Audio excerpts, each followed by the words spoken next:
நவீன மருத்துவம் தினமும் ஒளிபரப்பாகும் மருத்துவ விழிப்புணர்வு நிகழ்ச்சி.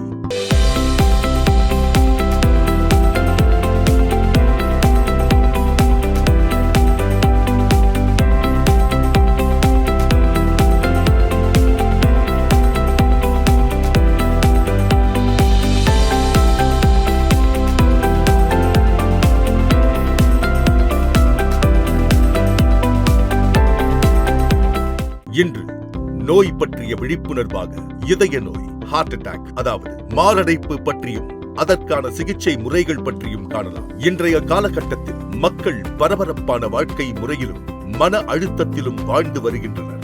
உணவு பழக்கத்தில் மாற்றம், உடற்பயிற்சி குறைவு, புகைப்பழக்கம், அதிக சர்க்கரை மற்றும் கொலஸ்ட்ரால் போன்ற காரணங்களால் இதய நோய்கள் அதிகரித்து வருகின்றன. இதய நோய்களில் மிகவும் ஆபத்தான ஒன்று மாரடைப்பு. ஒரு சடன் நியூஸ் எப்போவுமே நம்ம பார்ப்போம். யங்ஸ்டர், ஃபிலிம் ஸ்டார், ஒரு செலிபிரிட்டி, யூஸ்வலி ஹெல்த்தி பர்சன், நியூஸில் வரும் ஹார்ட் அட்டாக் வந்திருக்கு. அது இப்போது அதிகமாக இருக்கா இல்லை எப்போவுமே இருந்ததா? சோஷியல் மீடியானால் நிறைய நம்மளுக்கு நியூஸ் வருதா? It's always been a doubt. அந்த மாதிரி நம்ம யோசித்து பார்த்தோன்னா ஹிஸ்ட்ரி ஆஃப் ஹார்ட் அட்டாக்ல டாக்குமெண்டேஷன் படி நம்மளுக்கு நியர்லி ஒரு 200 இயர்ஸாக இன்ஃபர்மேஷன் இருக்குது. இன்சிடென்ட்ஸ் ஆஃப் ஹார்ட் அட்டாக் அதிகமாக ஆகிட்டே போகுது. Approximately every minute 7,000 people are having heart attack. Every day about 7,700 people are dying because of heart attack. 7,000 patient இறந்து போயிடறாங்க. இது ஒரு நிமிஷத்துக்குள்ள 5 பேஷண்ட் இறந்துருவாங்க. அது நம்மளுக்கு ஒரு சென்சஸ், நம்மளுக்கு ஒரு அண்டர்ஸ்டாண்டிங் இருக்குது. இது எதனால? ஹார்ட் அட்டாக்னா என்ன? ஒரு பேசிக் அண்டர்ஸ்டாண்டிங் கண்டுபிடிச்சும் போது நம்மளுக்கு ஹார்ட்டில் ஒரு இம்பார்ட்டண்ட் ஃபங்க்ஷன் இருக்குது. அது ஒரு பம்ப். பேசிக்லி அது ஒரு மோட்டர் டு சப்ளை பிளட். எல்லா இடத்துக்கு ஆக்சிஜனேட்டட் பிளட் சப்ளை பண்ணுறது அது ஒரு ஆர்கன் தான். அது ஒரு ஆர்கன் வேலை செய்கிறதுக்கு நிறைய ஆர்கனுக்கு வீறு கொடுக்குறது. அண்ட் அது ஒரு ஆர்கன் வேலை செய்கிறதுக்கு ஒரு 3 மெயின் பிளட் வெசல்ஸ், 3 இரத்த குழாய்கள் அங்கே வேலை செய்யும். அது 3 இரத்த குழாயுமே நல்லா ஃப்ளோ இருந்துச்சுன்னா நார்மல் ஃபங்க்ஷனிங்காக இருக்கும். அது இடத்துல ஏதாவது ஒரு பிளாக்கேஜ் 90% மேலே இல்லைன்னா ஒரு 100% பிளாக்கேஜ் இருந்துச்சுன்னா அது பேர் தான் ஹார்ட் அட்டாக். இது heart attack is because of loss of blood supply. Blood ஒரு எடுத்து ஹார்ட்டில் சப்ளை ஆகலை, அதனால தான் ஹார்ட் அட்டாக் வருது. மாரடைப்பு என்பது வயதானவர்களுக்கு மட்டும் வரும் பிரச்சனை அல்ல. இன்றைய சூழலில் இளம் வயதினருக்கும் கூட இந்த பாதிப்பு ஏற்படும் அபாயம் அதிகரித்துள்ளது. What is the reason for this? பிளட்ல ஆக்சிஜன் இருக்கும். ஆக்சிஜனோடு சேர்ந்து நிறைய nutrients, glucose, ATP, adenosine triphosphate, நிறைய நியூட்ரியன்ஸ், புரோட்டீன்ஸ் எல்லாமே அங்கே போய் சப்ளை ஆகும். இதனால தான் நம்மளது செல்லுலர் ஃபங்க்ஷன், ஹார்ட்டில் நிறைய செல்ஸ் இருக்குது, மயோசைட்ஸ் இருக்குது, அது கண்ட்ராக்ட் ஆகும்போது தான் ஹார்ட் பம்ப் ஆகும். இது it is a constant process. நம்ம வூம்பில் இருந்து ஃப்ரம் த டைம் நம்ம ஃபீட்டல் ஸ்டேஜில் இருந்து லாஸ்ட் பீட் பிஃபோர் டெத் வரைக்கும் நம்மளுக்கு ஹார்ட் ஃபங்க்ஷன் ஆகிட்டே இருக்கணும். எப்போவுமே அதுக்கு ரெஸ்ட்டே கிடையாது. ஸோ அது ஒரு மசிலில் ஏதாவது ஒரு ஃபேஸில் பிளாக் ஆச்சுன்னா அது ஒரு வைட்டல் சர்க்குலேஷன். அங்கே பிளாக் ஆச்சுன்னா ஒரு பெர்மனெண்ட் டேமேஜ் அண்ட் டெத் ரொம்ப சீக்கிரமாக நடப்போம். எவ்வளோ சீக்கிரம் நடப்போம்? Usually heart attack is reversible. ஒரு 2 ஹவர்ஸ்க்குள்ளே நம்மளுக்கு செஸ்ட் பெயின் வந்து நம்ம இசிஜி எடுத்துட்டோன்னா உடனே நம்ம ஹாஸ்பிட்டல் போய் நம்ம ட்ரீட்மெண்ட் எடுத்தோன்னா நம்ம ஃபுல்லாக ரிவர்ஸ் பண்ணிக்கலாம். 2 to 6 hours அது ஒரு window period. within 2 hours it's the golden hour. அந்த டைமில் நம்ம சீக்கிரமாக போய் நம்ம ட்ரீட்மெண்ட் எடுத்துட்டோன்னா definitely we can survive. 2 to 6 hours is window period. அது விண்டோ பீரியடில் நம்ம ஹாஸ்பிட்டல் போயிட்டோம், அங்கே நம்ம ட்ரீட்மெண்ட் பண்ணிட்டோம், சான்சஸ் ஆர் 90% சான்சஸ் இப்போது மெடிசின் அண்ட் ட்ரீட்மெண்ட்டில் 90% சான்ஸ் நம்ம சர்வைவ் பண்ணலாம். 6 to 12 hours அது ஒரு டிலேட் விண்டோ பீரியட். அதில் கூட சான்சஸ் இருக்குது. அப்போது கூட நம்ம சீக்கிரமாக ஹாஸ்பிட்டல் போய் இன்ஜெக்ஷன் போட்டு கொஞ்சம் ட்ரீட்மெண்ட் பண்ணலாம். இல்லை ஆன்ஜியோபிளாஸ்டிக்காக கூட்டின்னு போகலாம், அங்கே ஒரு ஸ்டென்ட் போட்டு வீர் காப்பாற்றலாம். இல்லை உங்களுக்கு ஏதாவது அட்வான்ஸ் ப்ரொசீஜராக பண்ணணும்னா அது கூட பண்ணிவிட்டு 12 hours தாண்டி 12 to 24 hours it is a delayed period. அந்த டைமில் இட் டிபெண்ட்ஸ் ஆன் த பேஷண்ட்டோட கண்டிஷன். அந்த லேட் ஃபேஸில் போனால் நம்மளுக்கு 50% சான்ஸ் தான் இருக்குது. உடனடியாக நம்ம ட்ரீட்மெண்ட் பண்ணலாம், பட் 50% சான்சஸ் தான் இருக்குது. ஸோ அந்த மாதிரி ஃபேஸில் நம்ம ஒரு எக்ஸ்பீரியன்ஸ் டாக்டர் இல்லைன்னா ஒரு ஹை லெவல் சென்டரில் ஷிஃப்ட் பண்ணி ட்ரீட்மெண்ட் பண்ணால் தான் பெட்டராக இருக்கும். சான்சஸ் ஆர் நம்மளுக்கு காப்பாற்றலாம், பட் ரிஸ்க் எடுத்து தான் காப்பாற்றணும். பியாண்ட் 24 hours 24 hours தாண்டிச்சு, 24 hours தாண்டிச்சு, பேஷண்ட் ஸ்டெபிலைஸ் ஆகிட்டாங்க, அப்போனா risk will come down.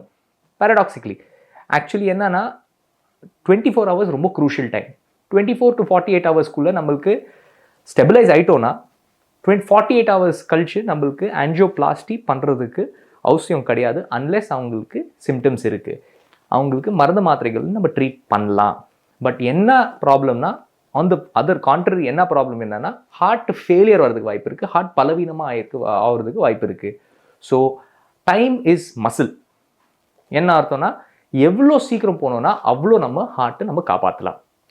Within 2 hours golden hour, 2 to 6 window period, beyond 6 delayed window period, beyond 12 hours is late phase, அது 50% சான்ஸ் தான். ஸோ அந்த மாதிரி நம்ம யோசிச்சுக்கணும். அண்ட் எப்போவுமே ஏதாவது ஒரு சந்தேகம் இருந்துச்சுன்னா ஒரு இசிஜி எடுக்கிறது தப்பே கிடையாது. Treatment is definitely possible if you come early. மாரடைப்பு அறிகுறிகளை சாதாரண சோர்வு அல்லது ஜீரணக் கோளாறு என நினைத்து பலர் அலட்சியப்படுத்துகின்றனர். மாரடைப்பு ஏற்படும் போது சரியான நேரத்தில் மருத்துவ உதவி கிடைத்தால் மட்டுமே உயிரை காப்பாற்ற முடியும். ஆக்சிமெட் ஹாஸ்பிட்டல். ஆக்சிமெட் ஹாஸ்பிட்டலில் முழுமையான மருத்துவ சேவைகள் ஒரே இடத்தில். 24 மணி நேர அவசர சிகிச்சை, நவீன பரிசோதனை வசதிகள், மேம்பட்ட ஐசியு மற்றும் அறுவை சிகிச்சை வசதிகளுடன் மருத்துவர்கள் மற்றும் நிபுணர்கள் குழு உங்கள் ஆரோக்கியத்திற்கு முழு கவனம் அளிக்கிறது. இதய நோய்களுக்கான சிறப்பு சிகிச்சைகள், மறுவாழ்வு சிகிச்சைகள், EECP மற்றும் HBOT போன்ற நவீன சிகிச்சை முறைகள் ஒரே இடத்தில். ஆக்சிமெட் ஹாஸ்பிட்டல். ஃபோன் 044-4202-7711.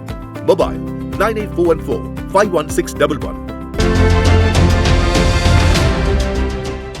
மாரடைப்பு என்பது இதயத்திற்கு ரத்தம் கொண்டு செல்லும் இரத்த குழாயில் அடைப்பு ஏற்பட்டு இதய தசைக்கு ஆக்சிஜன் குறைவதால் உயிருக்கு ஏற்படும் ஆபத்தான நிலையாகும். மாரடைப்பின் முக்கியமான அறிகுறிகள் மார்பில் அழுத்தம் அல்லது வலி, இடது கை அல்லது தோள்பட்டையில் பரவும் வலி, மூச்சுத் திணறல், அதிக வியர்வை, தலை சுற்றல், வாந்தி மற்றும் திடீர் சோர்வு போன்றவை ஆகும்.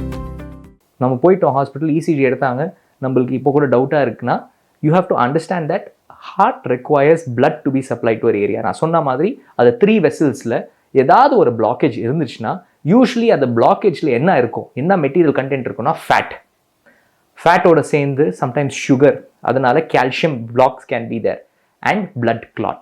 அது blood clot பிரேக் பண்ணுறது தான் நம்ம த்ராம்போலைசிஸ், த்ராம்பஸ் பர்ஸ்ட் பண்ணுறதுக்கு, திக்னஸ் கம்மி பண்ணுறதுக்கு ஒரு இன்ஜெக்ஷன் போடுவோம்.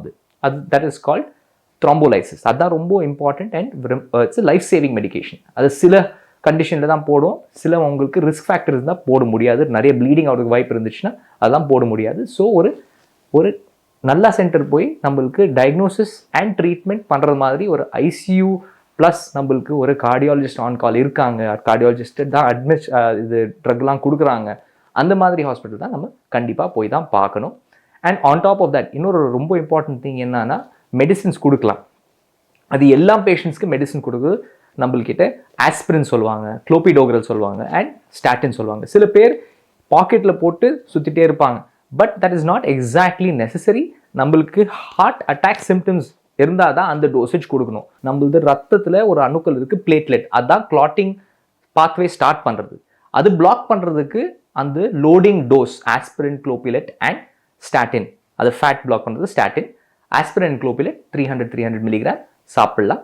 That is only to be administered. நம்மளுக்கு கன்ஃபார்மாக ஹார்ட் அட்டாக் இருந்தால் தான் அதை போடணும். ஸோ அந்த மாதிரி நம்மளுக்கு ஒரு எல்லாமே கன்சிஸ்டன்ட் ஒரு ஐடியா இருந்துச்சுன்னா தான் நம்மளுக்கு அது ட்ரீட்மெண்ட்லாம் ஸ்டார்ட் பண்ணணும். So time is muscle. எவ்வளோ சீக்கிரம் நம்ம ஹாஸ்பிட்டல் போய் நம்ம சேர்ந்து நம்மளுக்கு ஒரு டயக்னோசிஸ் வந்துச்சுன்னா ட்ரீட்மெண்ட் அவ்வளோ சீக்கிரம் ஸ்டார்ட் பண்ணலாம்.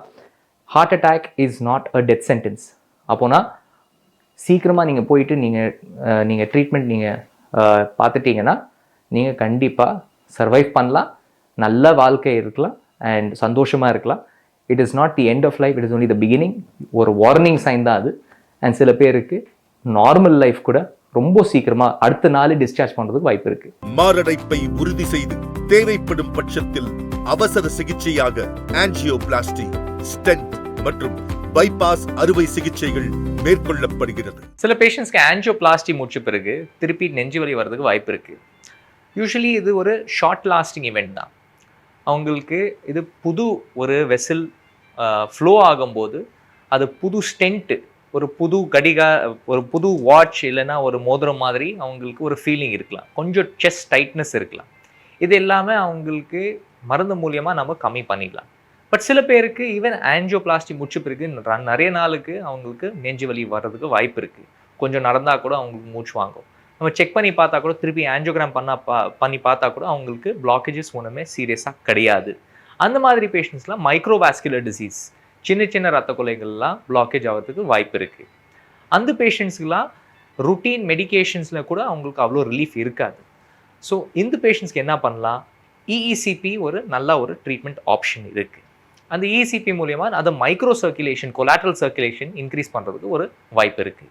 ஸோ மெடிசின்ஸ் மூலயமா அவங்களுக்கு ஹார்ட்டோட பிளட் வெசல்ஸ் நல்லா தின் பண்ணுறதுக்கு ப்ளஸ் அவங்களுக்கு திக்னஸ் கம்மி பண்ணுறதுக்கு கொடுத்துடலாம். பிளட் வெசல்ஸ் ஓப்பன் பண்ணுறதுக்கு ஆஞ்சியோபிளாஸ்டி கூட பண்ணிட்டாங்க. பட் ஸ்டில் அவங்களுக்கு மைக்ரோ சர்க்குலேஷன் கம்மியாக இருந்துச்சுன்னா இஇசிபி ப்ளஸ் ஹெச்பிஓடி பண்ணும்போது அவங்களுக்கு மைக்ரோ சர்க்குலேஷன் இன்க்ரீஸ் பண்ணுறதுக்கு வாய்ப்பு இருக்குது. அண்ட் அவங்களுக்கு ப்ரெஷர் கிரேடியன்ட் மூலியமாக சின்ன சின்ன புது ரத்த கொலைகள், கொலாட்ரல் வெசல்ஸ் கூட ஓப்பன் ஆகிறதுக்கு வாய்ப்பு இருக்குது. ஸோ இது ஓவரால் ஒரு ப்ரொசீஜர் பண்ணும்போது அவங்களுக்கு ஒரு overall comfort factor, patient satisfaction கூட இன்க்ரீஸ் ஆகிறதுக்கு வாய்ப்பு இருக்குது. மாரடைப்பை தடுப்பதில் வாழ்க்கை முறை மாற்றம் மிக முக்கியமான பங்கு வகிக்கின்றது. இரத்த அழுத்தம், சர்க்கரை நோய், கொலஸ்ட்ரால், புகைப்பழக்கம், உடல் பருமன், மன அழுத்தம் மற்றும் உடற்பயிற்சி இல்லாத வாழ்க்கை முறை போன்றவை மாரடைப்பின் முக்கிய காரணிகளாக இருக்கிறது. தினமும் நடைப்பயிற்சி, சத்தான உணவு, புகை மற்றும் மதுபானத்தை தவிர்த்தல், உப்பும் எண்ணெயும் குறைந்த உணவு, போதுமான தூக்கம் மற்றும் வழக்கமான மருத்துவ பரிசோதனை மூலம் மாரடைப்பு அபாயத்தை குறைக்கலாம். நவீன மருத்துவம். மேலும் நோய் பற்றிய சந்தேகங்களுக்கும் சிகிச்சை முறைகளை பற்றிய விவரங்களுக்கும் ஆக்சிமெட் ஹாஸ்பிட்டல். Phone 044-4202-7711. Mobile 98414-51611.